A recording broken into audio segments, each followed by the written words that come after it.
Classificação indicativa. Livre para todos os públicos.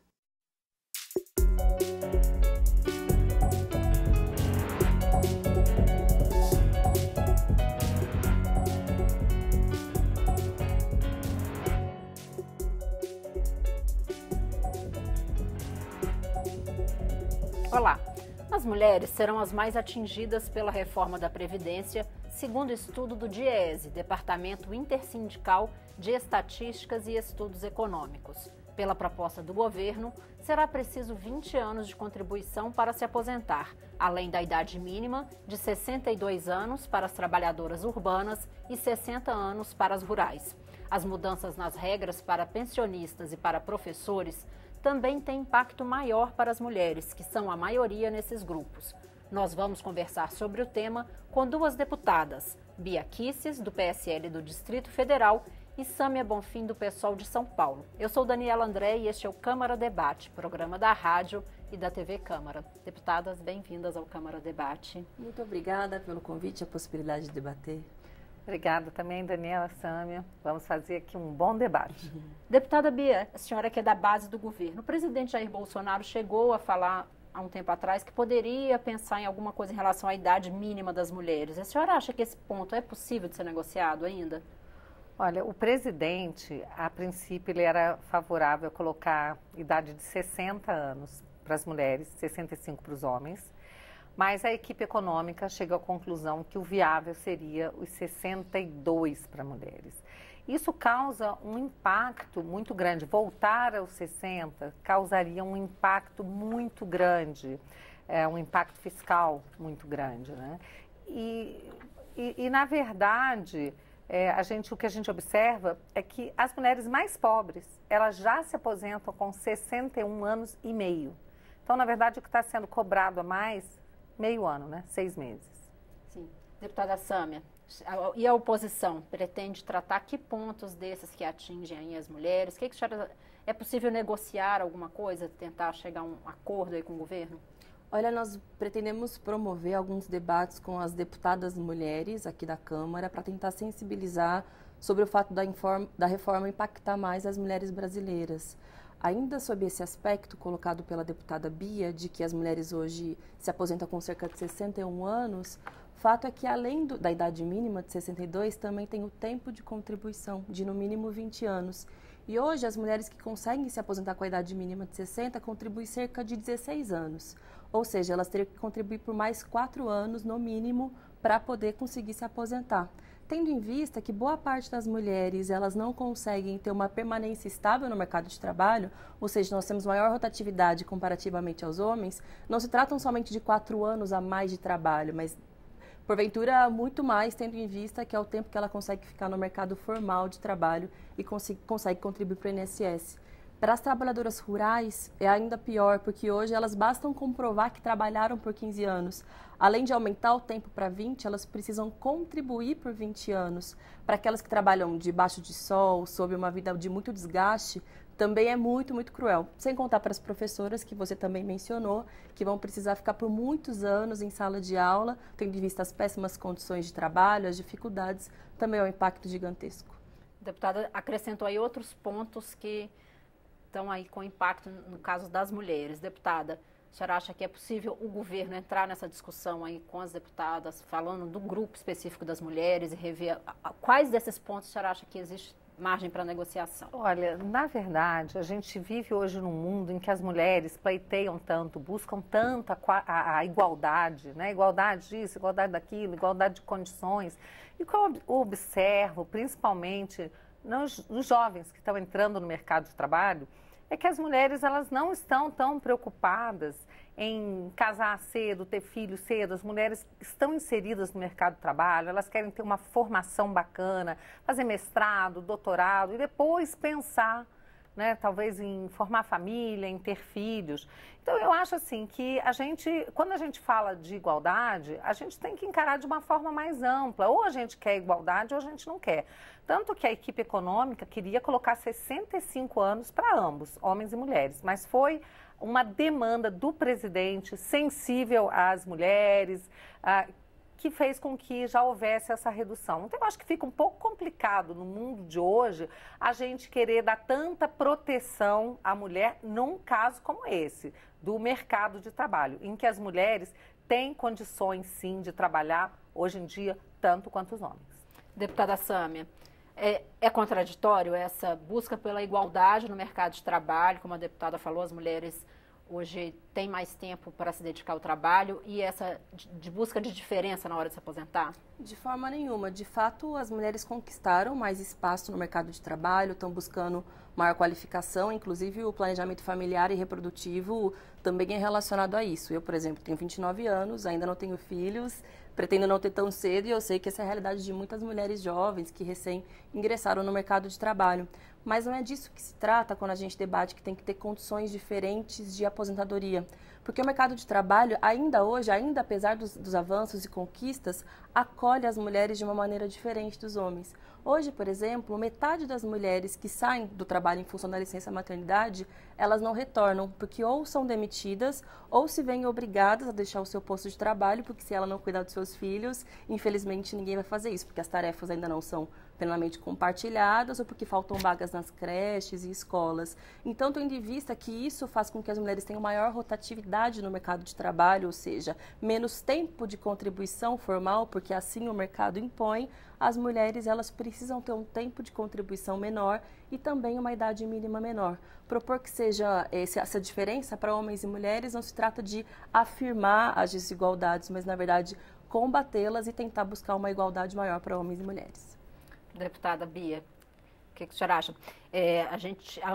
Nós mulheres temos essas dificuldades ainda de falta de creche, espaços públicos para deixar as crianças, e a senhora falou muito da mulher que está jovem, mas e a mulher que já tem um tempo aí vai ter que se adequar numa regra de transição que às vezes vai ser um pouco difícil para ela? Eu acho o seguinte, os números não mentem, né? Então não adianta a gente querer forçar uma situação.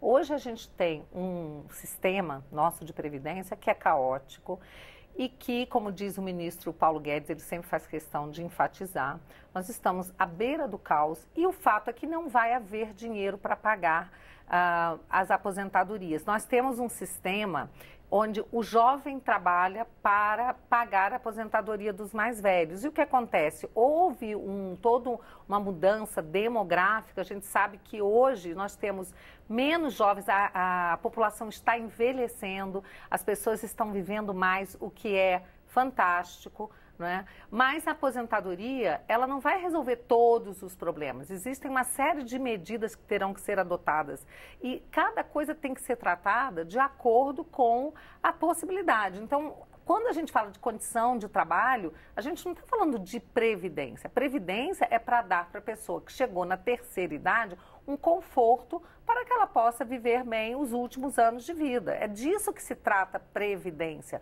Agora, condição de trabalho, outras questões têm que ser trabalhadas com outras pautas positivas que o governo terá também para oferecer.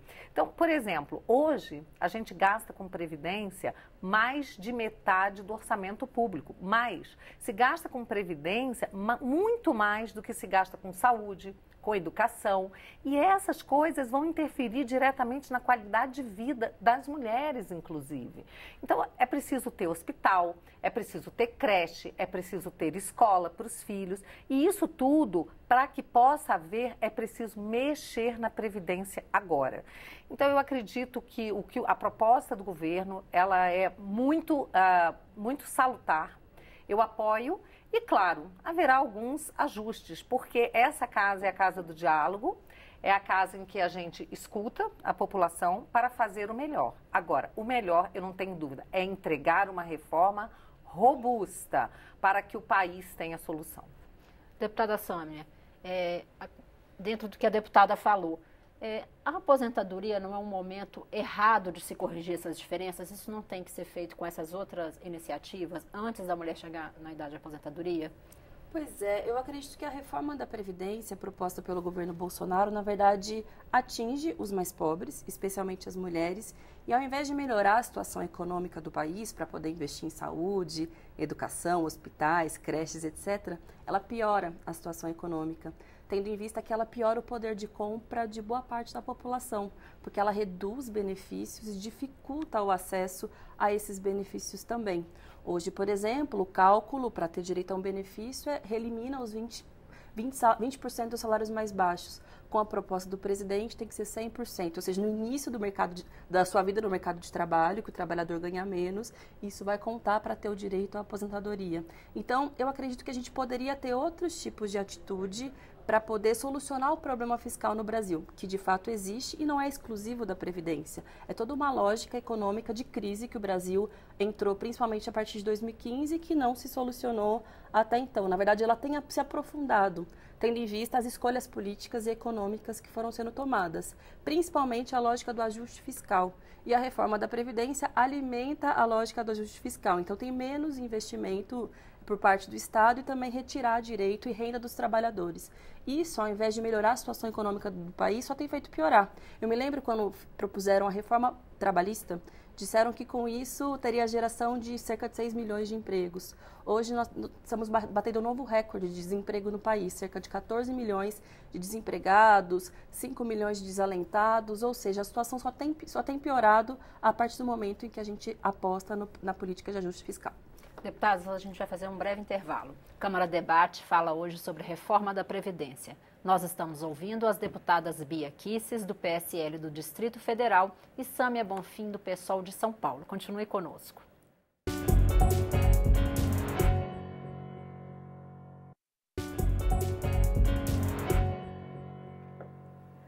Câmara Debate está de volta. O tema de hoje é a reforma da Previdência. As convidadas são as deputadas Bia Kicis, do PSL do Distrito Federal, e Sâmia Bonfim, do PSOL de São Paulo.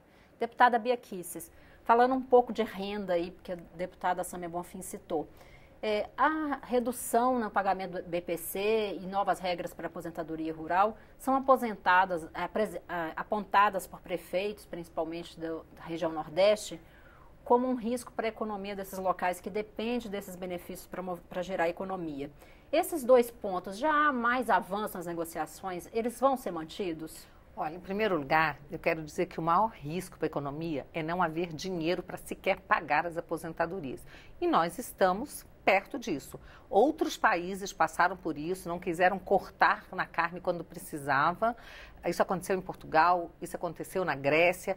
Então, isso que está sendo feito agora é uma medida amarga. Com certeza, em nenhum lugar do mundo falar de reforma da Previdência é uma coisa fácil, feliz. É um remédio amargo, mas que tem que ser tomado agora.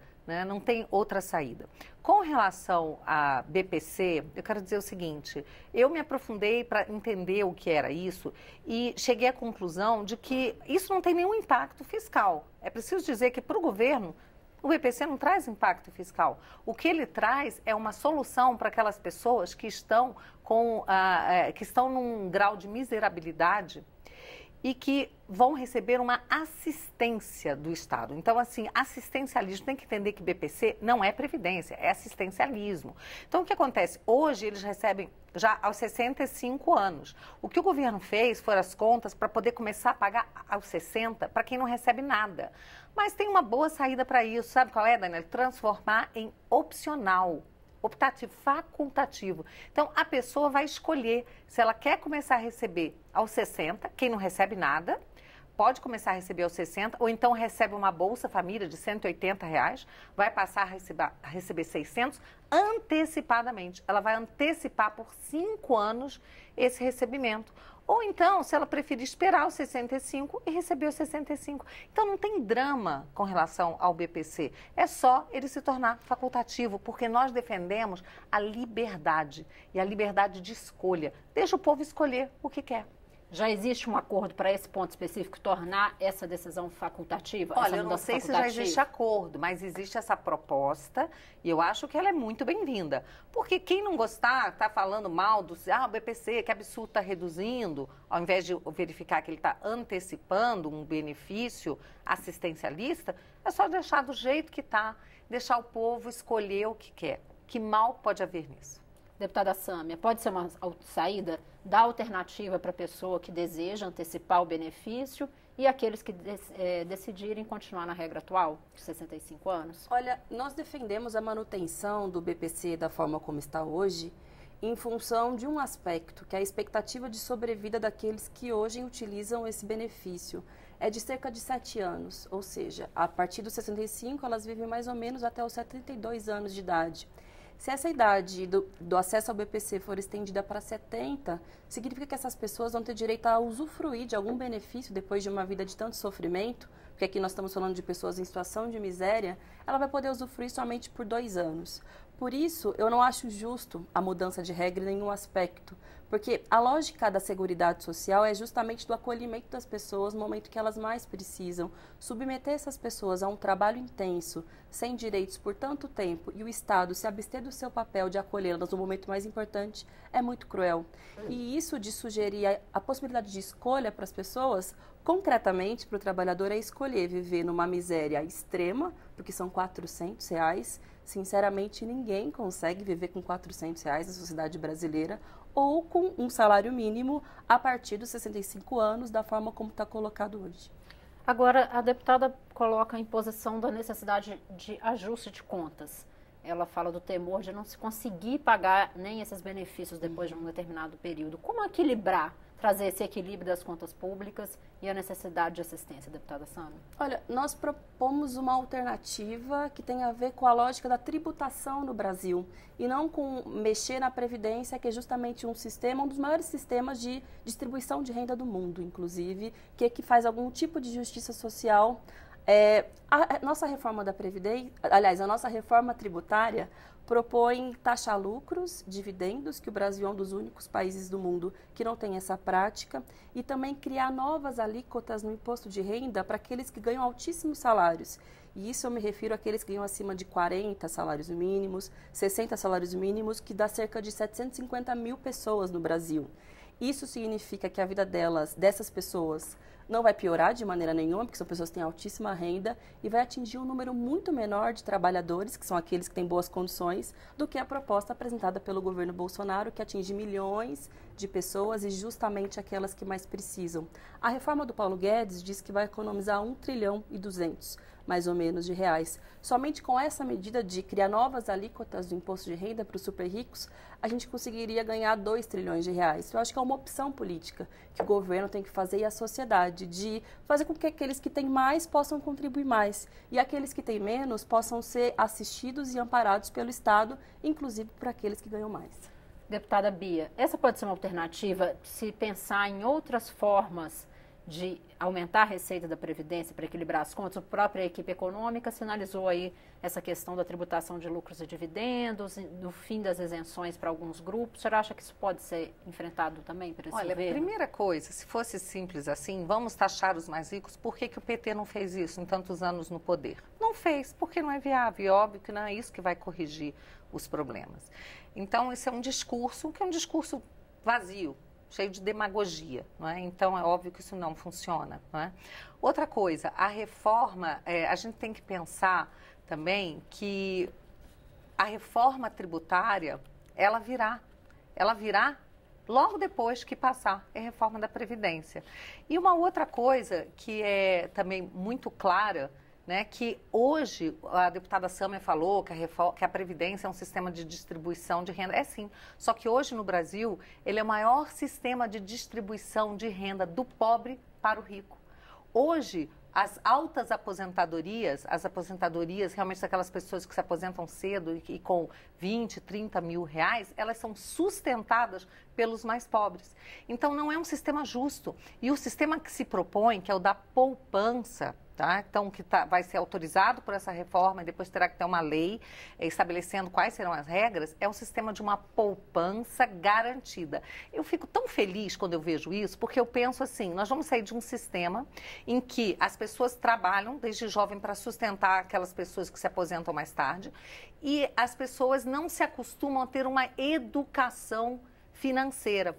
Quando você fala de poupança, o que acontece? O jovem, quando ele entrar no mercado de trabalho, primeiro, ele vai poder optar entre os dois sistemas. O sistema atual, que é um sistema falido, e um sistema moderno, que é o da poupança. Então, o jovem vai dizer, olha, eu quero poupar 2 salários mínimos, eu quero poupar 1, eu quero poupar 3, para ele já cuidar da aposentadoria dele quando ele for mais velho. Então, ele vai cuidar da aposentadoria dele e não mais a dos outros. Então, isso é uma coisa muito bacana que vai educar as pessoas. E com um detalhe, é uma poupança garantida. Por quê? Se aquele agente financeiro, aquele agente previdenciário, que não vai ser banco, é um agente previdenciário, falir, o Estado vai garantir aquela aposentadoria. E se aquela pessoa não conseguir poupar, porque vai ter aquelas pessoas que não vão conseguir poupar para receberem um salário mínimo, porque vivem em situações realmente muito difíceis, com as contas muito apertadas. Então, essas pessoas terão o salário mínimo garantido também. Então, eu acho que é um sistema novo que a sociedade precisa conhecer, porque muitas pessoas estão batendo, dizendo que é ruim, porque não querem de verdade entrar para conhecer realmente o que está sendo proposto, ou não tem interesse em que a sociedade, o Brasil saia dessa situação de caos, de risco. Até no Globo News, outro dia, apareceu um repórter dizendo que tem muito deputado, uma conversinha dizendo assim, não vamos deixar poupar 1 trilhão, porque isso seria a reeleição certa do presidente Bolsonaro. Vamos fazer uma reforma que o Brasil consiga economizar 500 bilhões, 700 bilhões, para impedir que o Brasil seja um país de sucesso. Aí na sua fala sobre esse aspecto geracional e o sistema de capitalização. Esse sistema gera, num primeiro momento, que a gente está agora de um grande déficit, aumenta ainda mais o déficit. O governo está pensando em como equacionar isso, porque como a senhora falou, quem vai entrar no mercado de trabalho poderia optar. E aí são menos recursos para pagar o sistema antigo. Como equilibrar isso, deputada? Exatamente com as propostas que estão sendo feitas, não é? Exatamente com essas propostas em que você vai prolongar o tempo de contribuição das pessoas antes delas se aposentarem. E a gente tem que pensar uma coisa, a aposentadoria é para a terceira idade. Não existe no mundo pessoas que se aposentem tão cedo como no Brasil, sendo que os mais pobres já se aposentam, homens aos 65 e mulheres aos 61,5. Então, o que está se pedindo é das mulheres mais 6 meses e dos homens que eles continuem se aposentando com a idade que já se aposenta. Deputada Sâmia, qual a sua avaliação desse sistema de capitalização que altera um pouco aí esse aspecto geracional da Previdência? Olha, eu acredito que ele não tem nada de novo nem de moderno, contrariamente do que disse a deputada. Na verdade, ele já foi instalado em vários países do mundo. De 30 países que adotaram o modelo de capitalização, 17 estão revendo ou já reviram o modelo por 2 aspectos. Primeiro, porque deixa a maioria dos idosos em condição de miséria. O modelo chileno, por exemplo, que é no qual o Bolsonaro e o Paulo Guedes se inspiram, tem hoje no país 80% da população de idosos ganhando abaixo de um salário mínimo. Além disso, os custos para a transição do modelo de repartição para o de capitalização são imensos. Até hoje, 37 anos depois, o Chile gasta cerca de 2,5% do seu PIB para cobrir os custos de transição.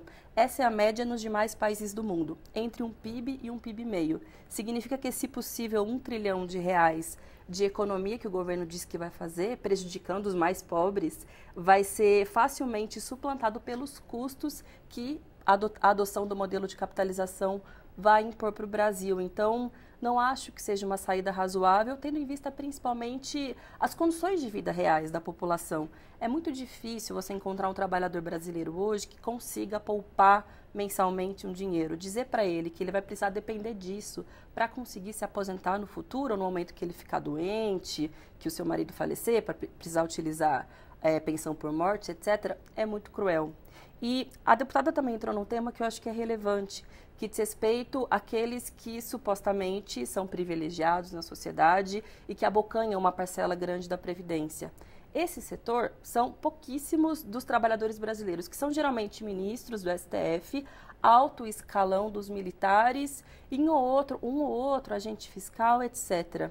Para esse setor, principalmente para os militares, a proposta é muito mais branda do que para trabalhadores rurais, para idosos em situação de miséria, para professores, por exemplo. 80% da economia que o governo diz que vai fazer com a reforma da Previdência recai sobre aqueles que ganham até 2 salários mínimos. Enquanto isso, os militares tiveram uma proposta muito mais branda e ainda vários acréscimos do plano de carreira. E aí eu não me refiro àqueles militares que estão na rua, submetidos a perigo, debaixo do sol. Estou falando do alto oficialato do Exército, da Aeronáutica, porque se você for ver os benefícios que eles vão ter, aqueles que são de altíssima patente podem ter um incremento de até 70% em alguns dos benefícios, enquanto aqueles de baixa patente, os praças, vão ter nem de 5%, ou seja, ela aprofunda as desigualdades e as diferenças.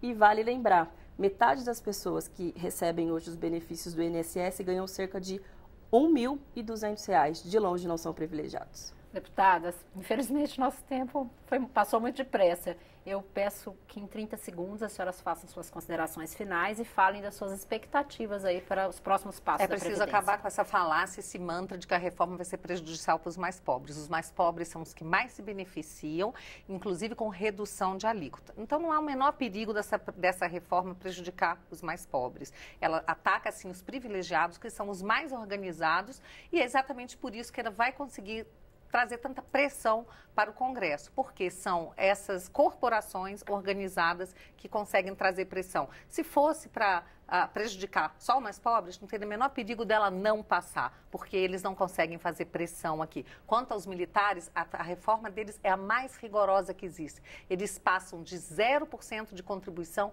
até 10%. O que houve foi um ajuste no regime deles, que eles já vinham sofrendo perdas há mais de 10 anos, porque hoje você tem um general que se aposenta com 16 mil, que é um salário bem mais baixo do que um promotor em início de carreira. Foi feito um ajuste no regime deles para que eles pudessem contribuir desde o início. E é claro que a gente sabe que nos altos postos, essas pessoas já vieram perdendo há muito tempo, e o que se faz hoje, eles não vão ter nenhum aumento. Simplesmente, se eles fizerem algum curso, um aperfeiçoamento, eles ganham aumento, como já acontece com o servidor civil. Eles antes podiam fazer aperfeiçoamento que quisessem e não tinham nenhum benefício. O que está se fazendo e trazendo para os militares um pouco da justiça que já se fazia para os servidores civis. Deputada Sâmia Bonfim. Olha, eu acho que para convencer a sociedade da necessidade da reforma da Previdência, não basta um discurso, principalmente um discurso meio aterrorizador, de que sem ela o Brasil não vai adiante. É preciso apresentar dados, custos, cálculos, se utilizar do exemplo de outros países para poder tentar convencer a população brasileira. E até agora o que a gente viu foi o governo se negando a apresentar os dados quando deputados questionaram, quando a CCJ questionou, ou mesmo quando a própria mídia questionou, se negando a responder a pergunta básica e essencial, que é qual o custo da transição para o modelo de capitalização, porque sabe, o Paulo Guedes é um excelente economista, sabe que o custo é muito maior do que esse R$ 1 trilhão, e também precisa convencer a população de que seus direitos, a situação da sua vida vai ser melhorada. Quando você ataca os mais pobres e mantém a classe social, a elite econômica intacta, é impossível convencer a sociedade que vive o problema do desemprego, o problema da miséria, de que isso vai melhorar a sua vida. A gente precisa, na verdade, de uma reforma tributária que seja justa para os mais pobres e que façam os mais ricos contribuir mais para que a sociedade volte a ter melhores condições, a nossa economia possa crescer, gerar empregos e combater as injustiças. Deputadas, obrigada pela participação aqui no Câmara Debate. Espero que as senhoras voltem para a gente aprofundar alguns outros pontos aí da reforma da Previdência. Muito obrigada. Obrigada. Câmara Debate termina aqui. Eu conversei sobre a reforma da Previdência com as deputadas Bia Kicis, do PSL do Distrito Federal, e Sâmia Bonfim, do PSOL de São Paulo. Você pode rever esta e outras edições em nossa página na internet ou no YouTube. Eu sou Daniela André e este é um programa da Rádio e da TV Câmara. Obrigada pela audiência. Até mais.